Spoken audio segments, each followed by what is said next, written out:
दोस्तों, संजय राउत सिर्फ खुद मुश्किलों में नहीं फंसे हैं, बल्कि उनकी गिरफ्तारी के बाद से उनकी पार्टी उद्धव ठाकरे की भी मुश्किलें बढ़ गई हैं। और तो और इन सब मामलों से दूरी बनाए बैठे एनसीपी प्रमुख शरद पवार भी अब पात्रा चौल घोटाले में पूरी तरह घिरते हुए दिख रहे हैं। एक लेटर ने शरद पवार की आफत बढ़ा दी है और इसके बाद माना जा रहा है कि शरद पवार के खिलाफ भी जल्द ईडी की जांच बैठ सकती है। इस सीक्रेट लेटर में दावा किया गया है कि पात्रा चौल घोटाले में जितने संजय राउत शामिल हैं, उतने ही शरद पवार भी शामिल हैं। दावा है कि शरद पवार ने उस वक्त मंत्री रहते हुए सत्ता में होते हुए अपनी पोजीशन का दुरुपयोग किया और पात्रा चौल घोटाले के लिए अधिकारियों पर दबाव भी बनाया। अब इस लेटर के सामने आने के बाद तो हंगामा मच गया है। महाराष्ट्र के डिप्टी सीएम देवेंद्र फडणवीस भी एक्शन में आ चुके हैं और माना जा रहा है कि पात्रा चौल घोटाले में अगला नाम 82 साल के शरद पवार का हो सकता है। तो क्या है पूरा मामला, क्या लिखा गया है इस लेटर में और पात्रा चौल घोटाले में शरद पवार की क्या भूमिका बताई जा रही है, वो सब आपको बताते हैं।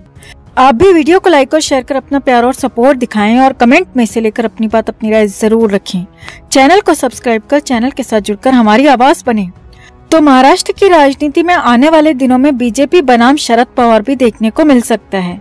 बीजेपी विधायक अतुल ने डिप्टी सीएम देवेंद्र फडणवीस को जो खत लिखा है, उसके बाद तो यही कयास लग रहे हैं। बीजेपी विधायक ने अपने पत्र में डिप्टी सीएम देवेंद्र फडणवीस से मांग की है कि पात्रा चौल स्कैम में एनसीपी चीफ शरद पवार की भूमिका की भी जांच की जाए। यहाँ आपको बता दें कि पात्रा चौल घोटाले में शिवसेना के राज्यसभा सांसद संजय राउत फिलहाल जेल में हैं। राउत को 1 अगस्त को ईडी ने गिरफ्तार किया था और तब से लेकर अब तक Sanjay Raut Arthur Road jail में बंद हैं और तमाम कोशिशों के बाद भी उन्हें जमानत नहीं मिल सकी है। वहीं अब बीजेपी विधायक अतुल भाटखालकर ने पात्रा चौल घोटाले में शरद पवार को भी साजिशकर्ता करार दिया है। विधायक अतुल ने आरोप लगाते हुए कहा कि इस पूरे घोटाले का असली रिंग मास्टर शरद पवार है।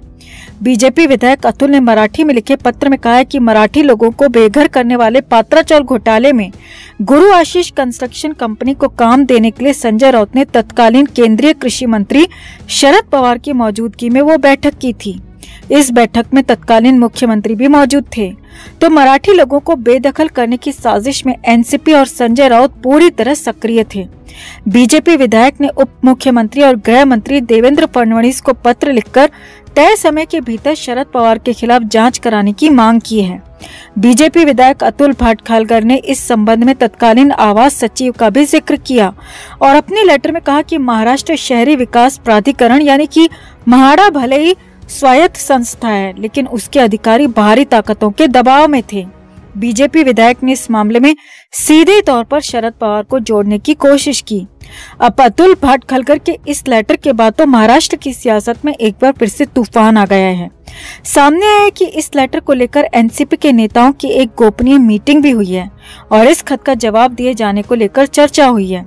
हालांकि अब तक इस मामले में शरद पवार या फिर एनसीपी के किसी भी नेता की तरफ से किसी भी तरह का रिएक्शन नहीं आया है, मगर उम्मीद की जा रही है कि पवार जल्द ही इन आरोपों पर अपने रिएक्शन जरूर देंगे, क्योंकि ये बात सच है कि जब ये घोटाला हुआ तब शरद पवार सत्ता में थे, केंद्र में कृषि मंत्री थे और ऐसा हो ही नहीं सकता कि उनकी नाक के नीचे संजय राउत ये सब करते रहे हों और शरद पवार को पता भी न चला हो, क्योंकि बिना सरकारी अधिकारियों की मिले भगत के इतना बड़ा षड्यंत्र रचा नहीं जा सकता।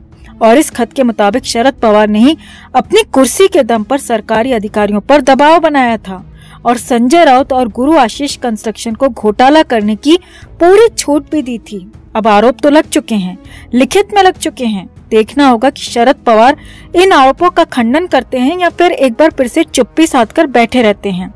वहीं इस खत के बाद क्या ईडी शरद पवार के खिलाफ भी पात्रा चौल घोटाले में कोई एक्शन ले सकती है?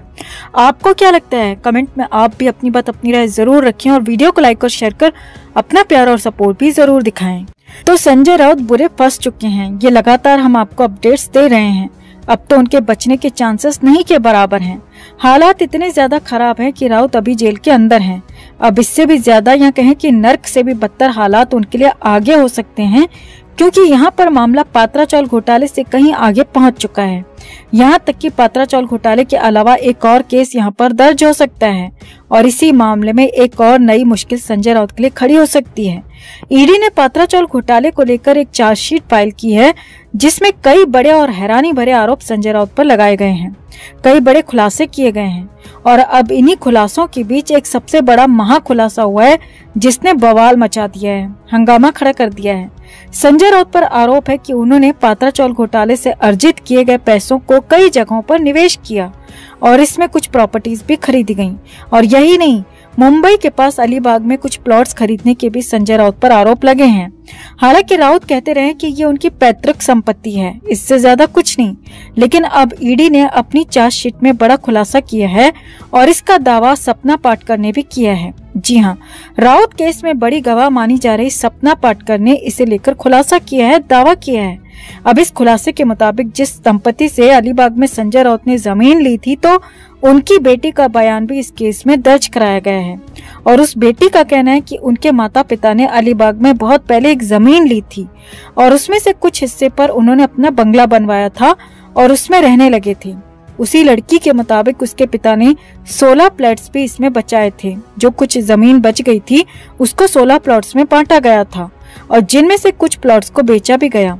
और यहीं पर बड़ा आरोप ये भी है कि बाकी के प्लॉट्स को संजय राउत ने जबरदस्ती हथिया लिया। जी हाँ, संजय राउत पर आरोप लगाते हुए इस लड़की का कहना है कि उनके पिता से जबरदस्ती वो प्लॉट्स ले लिए गए, जबकि उनके पिता वो प्लॉट्स बेचना नहीं चाहते थे, जमीन खुद के पास रखना चाहते थे क्योंकि समुद्र के बिल्कुल किनारे वाले ये प्लॉट्स थे।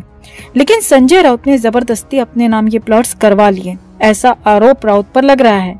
और इसके लिए डराया गया, धमकाया गया, बहुत कुछ कहा गया, लंबे वक्त तक प्रताड़ित किया गया, परेशान किया गया।